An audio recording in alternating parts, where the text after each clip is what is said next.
Hello, my name is Ben Aylesworth and I'm applying for the VJ position in Kelowna. This is my demo tape. I shot it on Beta and Mini DV and cut it on Final Cut Pro. And I put it all together using this. I hope you like what you see, and please don't hesitate to call me if you have any questions. Thank you for your consideration.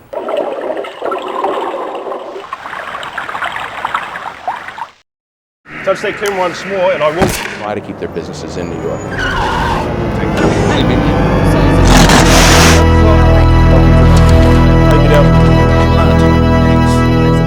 I can't fucking breathe!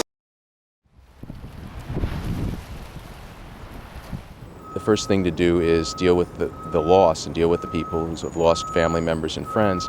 I've seen roughly 30 dead bodies that have been pulled out by myself and my crew. These are our nation's heroes, and they deserve every bit of it and every bit of our time, and we'll be here day and night. While I was on the Special Tactics Group, I provided a counter-terrorist backup along with the other squad members for members of the royal families during their visits to New Zealand in the early 90s. And so I'm probably making some mistakes, and I'm probably going to cause some difficulties for my editors. Hello and welcome to a fresh new season of Primo Freerider. This is another 20 weeks where we will bring to you some of the hottest riding from all over New Zealand. Just got to practice and practice, and you know, this brings home the reality of what we're doing. It's not fun and games. And once we were flying over the jungle and I had a bird flying, or just about into the cockpit, so we gained altitude and got out of there as well. Hopefully there will be. Hopefully there is a want for it. But it's just something I've always wanted to do, always dreamed of doing. Firstly though, we're going to kick it off at Gravity Hill. We're in Taupo, and as the poster says inside, this place is for people who love to surf the earth.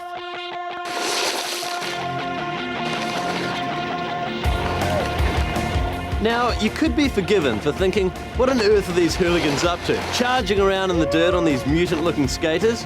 Well, pay attention, because you're in the realm of mountain boarding. And if you boiled it down to surfing terms, this place here would be the equivalent of pipeline. Anyone should give this a go. If you don't, you're stupid. It's a mint. Sick. Well, you can't argue with that, really, can you? When people leave the park, they're fully charged. You know, it's like, yeah, we're coming back. It's quite an easy sport to pick up, really. I would actually say it's easier than learning to snowboard. Your riding techniques are very similar. Nice carving turns, got to keep momentum in your turn, that sort of thing. So it's a great crossover. Well, this guy's not only crossed over, he's crossed out. Not very happy, is he? And here's how he got there. Oh, oh, there's no love there. I'm all right. So, man. And there's plenty more where that came from. Here's our cameraman Ben getting a rack up.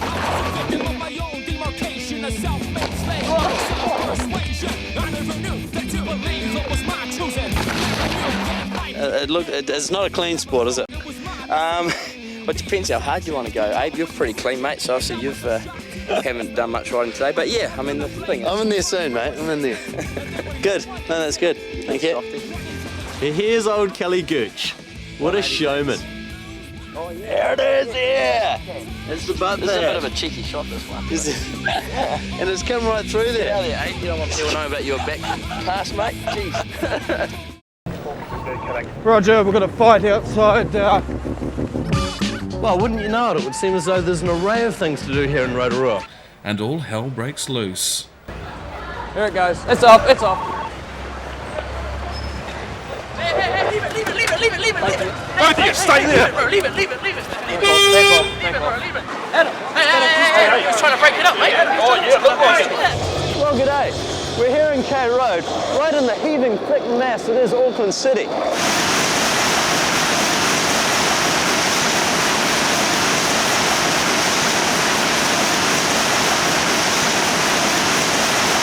Well, you've all seen what the pros can do here at Gravity Hill, and I'd love to tell you all about them, but you guys are going way too slow, so I'll leave Johnny Rodden to do it. Well, as I try and skate off the pain of my injuries... Our producer has no clue what he's doing, but the host and I are working through it. Basically, I've made an arrangement with the tenant. She needs to come up with $750 by 3 o'clock today. Just leave it. Priority number one is to separate the two groups who seem intent on keeping the conflict going. I didn't even touch him, bro. Oi, I didn't even touch him, bro. There's nothing, bro. Look at those hands, bro. Nothing on my hands. Well, if he didn't touch this youth, it's strange then he's covered in blood. And even stranger that he describes his attacker as the guy with the mohawk. Speed. And action.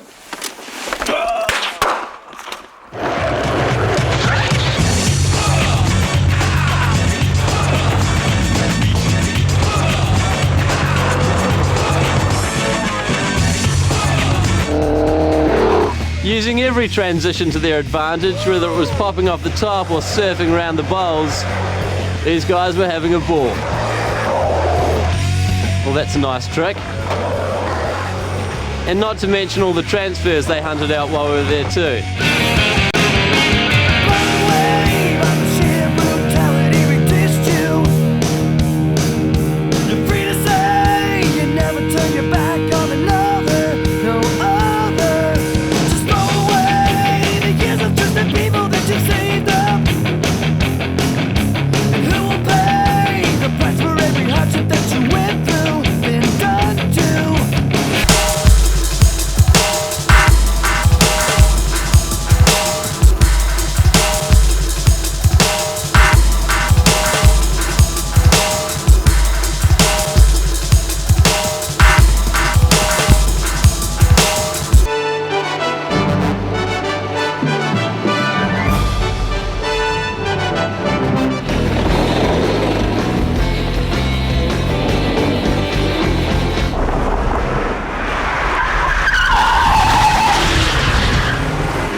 Whoa, you ain't throwing nowhere. Leon? But she finds the tenants have left She left something. an element on. God, what is she trying to do? Burn the friggin' house down? She's been spotting marijuana on the elements. She's gone, you know. I'm not even going to accept her money. I'm going to tell her to stick it. What's wrong? Hey, all I saw was you attack him, right? Touch that Kim once more and I will settle down. Settle down. Comms Bravo Tango, can I have a police unit into Elliott Street, please? That's you nicely. You ask nicely and you try to protect the cameraman. You going to settle down now? Yep. Okay. Yep. We've been quite polite to him and asking him to leave. He's then decided to take it out on the cameraman instead, thus resulting in part of the camera in my hand. Much of the country is waking up to another day like that that's cold, and for most people that means staying indoors with the heat. But for some, that's not possible because no matter what the weather, their work remains outside. Well, CBC News morning producer Ben Aylesworth spent a cold day with a bike courier in Toronto.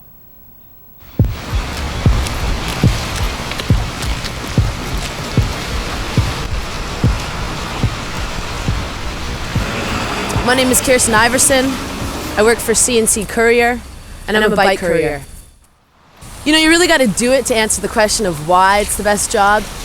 But I mean, if you like sports and you like working out and you just like, you know, testing your body and putting it to the test, being a bike courier is the best. I'd way rather be sitting out here than inside an office. Well, yeah. I think it's minus 20, and with the wind chill factor, it's about minus 33. It gets colder than this. I definitely could say when it's snowing out and the wind is blowing, it's freezing. You have to have everything covered, just maybe your eyes showing, that's it. Process of staying warm, basically it's layers, lots of fleece. On my bottoms, I have long johns, I have biker shorts. I also have these Mountain Equipment Co-op semi-fleece biking jogging pants, and then my Gore-Tex layers. And on top, it's the same thing. I've got my bike jerseys, I have a sweatshirt, fleece jacket, Gore-Tex. Same with the hands and the feet.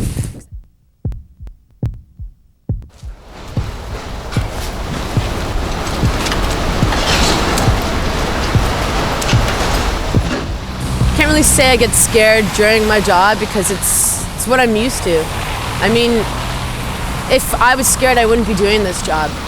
I don't think anybody who's scared of traffic should be a bike courier. You have to be comfortable with traffic, and you have to be comfortable with moving in and out of cars and dealing with a lot of things at once. I guess at first my mother was concerned. She was afraid I was going to get hit. I know every day they worry about me, but they know they can't stop me. I'm the type of kid to do something a little bit more extreme than others. I just talked to one. I just told him I'm glad I don't have his job today. There's no way I'd be riding a bicycle today. I normally ride a bike myself, not today.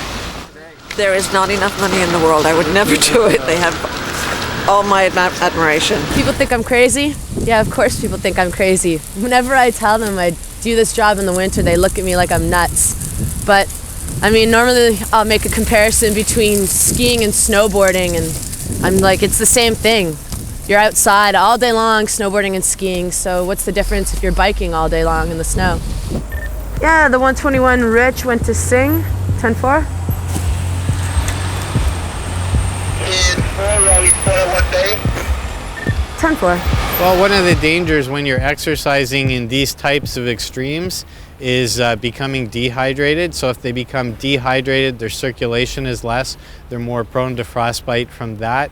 If probably a lot of people are drinking caffeinated beverages in this kind of weather, not only does the caffeine speed up the heart, and nicotine, smoking will do that as well, it also has an effect on our circulation. So it shuts down the blood vessels in the extremities of our body, and again, that decreased blood flow, more risk of frostbite sooner. Since I smoke and drink coffee, I guess it doesn't really worry me. I mean, I grew up around smokers and coffee drinkers my whole life, so it's just something I do. Something I enjoy. Every day you face dangers being a courier. I mean, there's pedestrians across the street without even looking both ways. You could slam right into them. Happens all the time. Cars make sudden turns without even putting on a turning signal or even looking in their blind spots. So every day you almost get nailed by a car. And when it's this weather, cars don't have control over sliding or anything, so they could just plow right into you without a problem. And there's door prizes, which is when a car opens up their door and you just ram right into it. So every day, pretty much, there's a chance that you're really going to hurt yourself, but it comes with the territory. I guess it makes the job more exciting. Keeps you on your toes.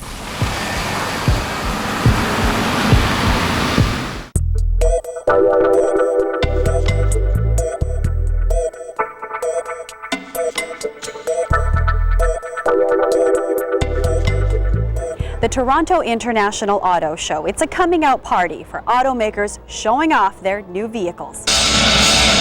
But it won't be much of a party this year if things continue. January auto sales were down 12% from last year. Some manufacturers like Ford were down 33%.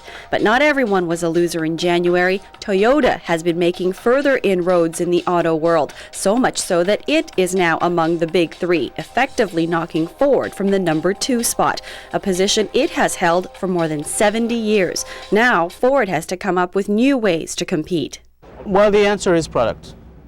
And that's why you see us introducing so many new and innovative and high technology and leader in safety products than we've ever been doing before.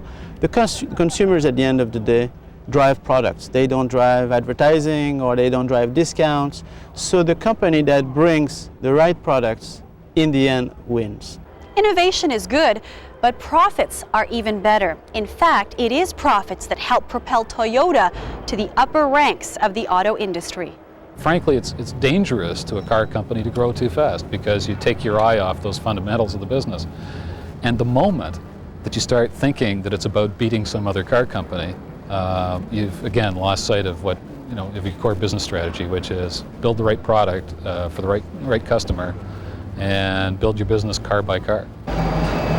Toyota's goal is to grab 15% of the world's market share in the next decade. It would knock number 1 GM out of top spot. But all automakers are keeping a competitive eye on Toyota.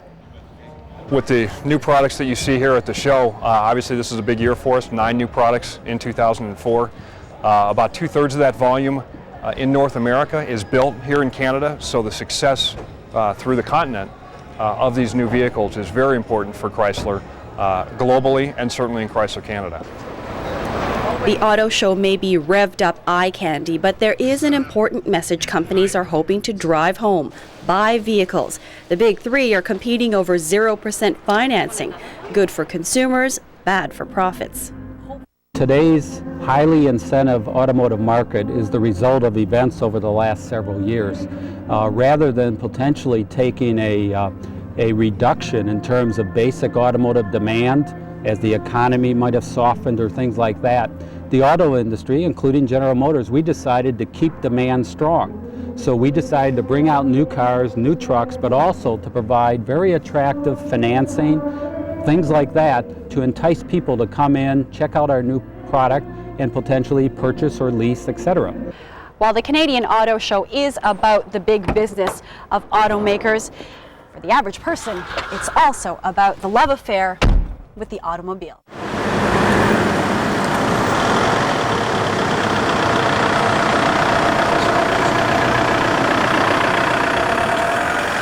How are you? You know you gotta stop when the light goes red, eh? Are you aware of that? Well, you went through it. See where as soon as you pass the red truck, that's where the stop line is.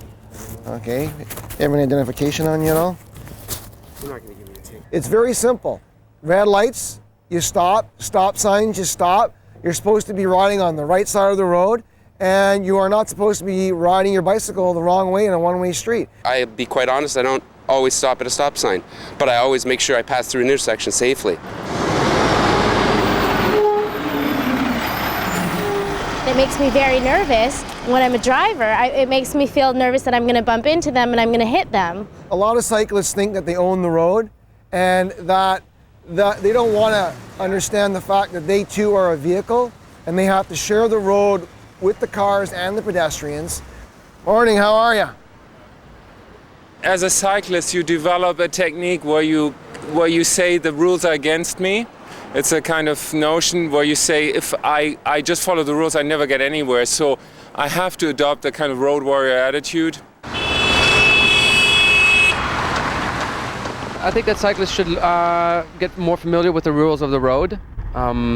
It's very important. It's safer for them. It's safer for everybody else. Bicyclist is unique because you occupy the margins of the transit society. And the margin is basically the space between the car and pedestrian. And society doesn't really make space for us in either.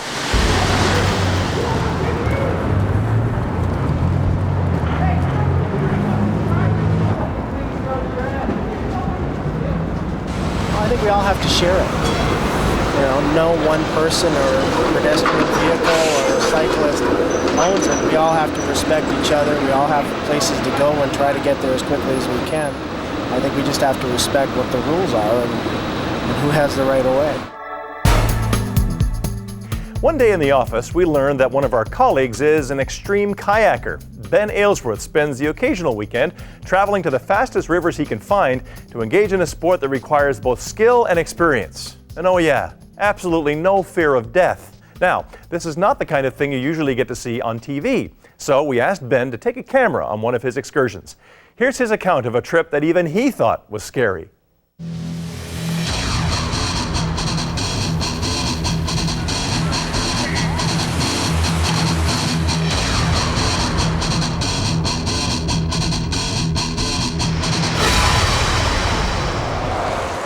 Welcome to Moose Fest. Every October, we kayakers head to Old Forge, New York to throw ourselves off waterfalls.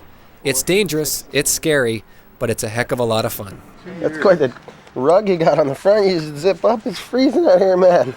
You must be from further south than I am. I'm from Canada. To do this sport, you gotta be prepared. The fact of the matter is, if you flip upside down and you don't roll your kayak, you'll drown. You'll suffocate. And that, as far as I'm concerned, is probably one of the worst ways of dying. Yeah, I've been hurt on this river before. And it was pretty good. It was on the first drop here. About halfway down, I flipped onto my side, stuck my hand out, and ended up breaking my hand. The helmet's new. My girlfriend got it for me because she thinks that I should be safe. Without a helmet, yeah, I'd be talking with a little bit of a drool right now. This is Billy and Matt. Both are pros. They kayak for a living, making money through competing, sponsorship, and instructing. I'll be paddling with them today. Billy, arguably Canada's best. My name's Billy Harris, and I got into paddling. My parents had me swimming around in rapids at the bottom of a big waterfalls, and that's where we hung out every day. And it just escalated from there. Saw someone paddling through with a kayak, and I just had to do it. I had to go kayaking because they just looked free. They looked happy, and they looked challenged. They looked scared. All that just excited me. Hey, what'd you think of the first drop? The altitude's fine. The volume is a little excessive. What does that mean? Too damn much water. You scared? Petrified. You gonna run it? No. Heavy rains have turned this normally dangerous run into potentially deadly. More water means faster currents and more places where you can get hurt. For instance, you don't want to flip on these rapids. They are shallow, and when you're upside down, your head is closest to the rocks. Also, rivers have their own version of an undertow. We call them holes. Holes can trap you longer than you can hold your breath. Usually there are hundreds of kayakers here. Today there's about 50, and they are nervous. I'd say I've got a sphincter factor of about 7 right now. Sphincter factor. The harder the run, the tighter your butt. So, out of 10. So it's a solid, moderate sphincter factor, but nothing out of control. Rumor has it that this level, only hair boaters and people without kids boat this, what I was told from some guy on the river. Hair boater, a kayaker who paddles hairy and scary rapids. Rapids, like ski runs, are graded based on their difficulty. The class system in kayaking is rated between 1 and 6. 1 being a ripple or barely moving water, and 6 being, say, Niagara Falls. You can run Niagara Falls, but your chances of survival are up to Mother Nature. 5 is what we're going to be running. 4 or 5 is what we're going to be running today. Most start at the river's edge, but not Billy and Matt. My plan is to slide down the hill, not hit the big tree on the left, and then not hit the big tree on the right, and just blow out of there with pine cones, rocks, and boulders. Ooh, big tree! So what's going through your head right now? That's a big tree. Billy got lucky. Any last words? You can have my car.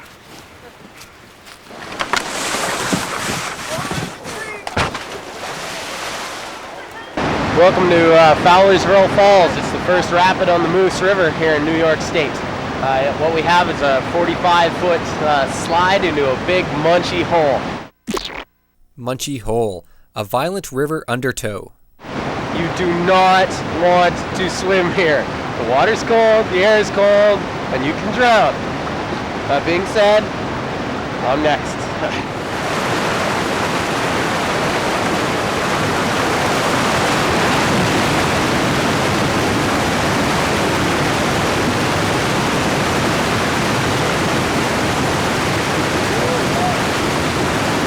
Not necessarily a good place to swim. Most of them ended up left. Somebody goes right. Swimming, that could be pretty dangerous.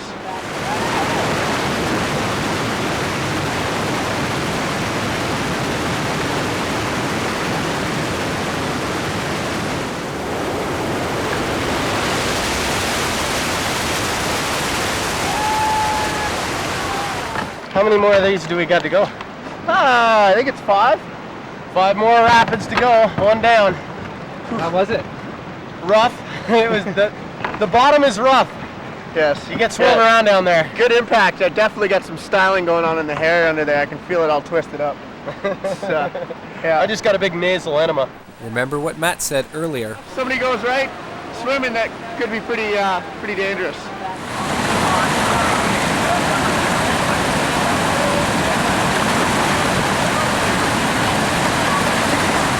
This guy from Quebec goes right instead of left, and instantly we know we have a problem. The power of this hole is amazing. Again and again it recirculates him back into the base of the falls. Each time he is held underwater for 25-30 seconds, only to be let up for an instant before he is sucked under again. Frantic rescue attempts fail.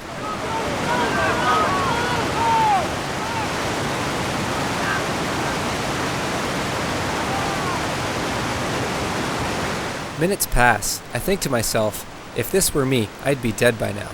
But I pray he isn't. Where is he?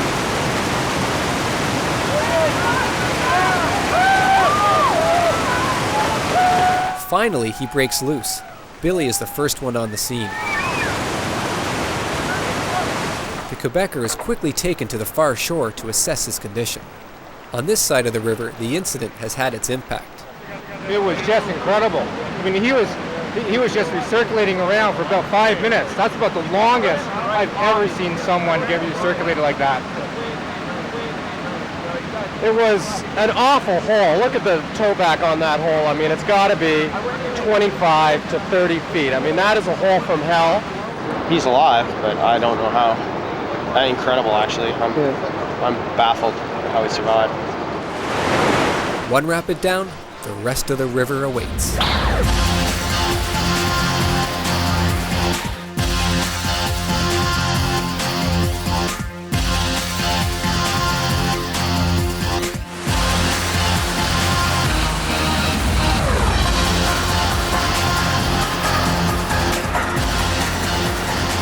The lines were silky smooth. We went right down the middle. There's a giant rooster tail on the left that can really hurt you.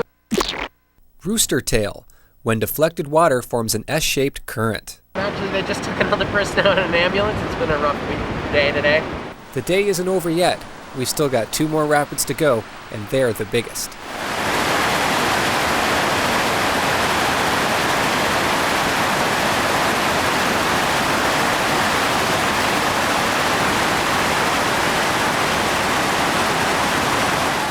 Now it's my turn on Crystal. I love this rapid. It's big, scary, and beautiful.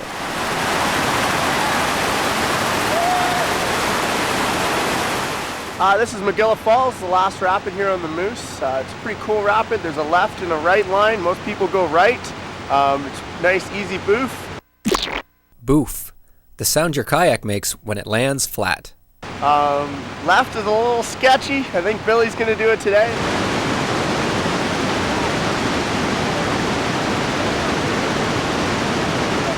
Most of us are satisfied with just running the easier right line, but not Billy. The dangers are that there's a pothole at the top, right at the crux where all the water folds in on itself, and if you go in there, you're not coming out.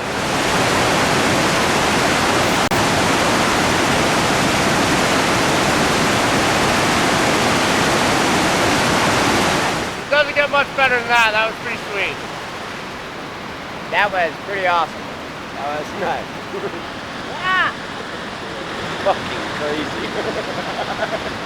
I was scared though. That's a nice. You could tell. When you're coming over that, you were scared. I was scared. That was a sweet boof off there. Yeah, that is nice. I like the little finger there. It just pops you into the air and you're like, whoa, all the way down. It's so good. That's what paddling is all about though, pushing your limits. It was a great day. Lots of fun, great lines. Some good people for sure. These Yanks are hilarious, and could have been a little warmer. There was plenty of times today where I was standing around shivering, but awesome day all in all. The Moose is so much fun. On shore, we find yet another Canadian. His day didn't end as well as ours. Oh yeah, that's a great one. Let's see your teeth. That's nice. The funny thing is I got grad pictures on Monday, so I think I got to cancel this. The Moose River. It's one of those rivers that really kicks ass. But you have to make sure it doesn't kick yours in the process. Not for $1 million. Ben Aylesworth produced that story with some assistance on camera from fellow kayaker Matt Hamilton, and that's reality TV.